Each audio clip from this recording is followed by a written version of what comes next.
Nu atragi oamenii greșiți. Tu îi alegi fără să fii conștient cum.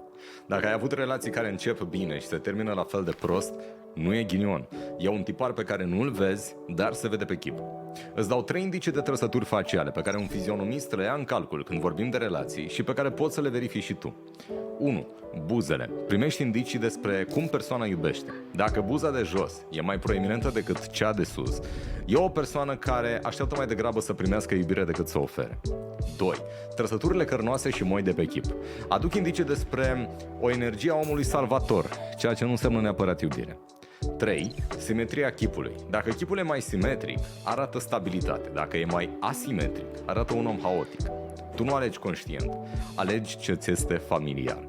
În masterclass-ul gratuit de sâmbătă, 18 aprilie, de la ora 10, o să-ți arăt exact cum să vezi aceste tipare în timp real. O să fac citiri live pe participanți, așa că scrie citire și îți trimit linkul de înscriere.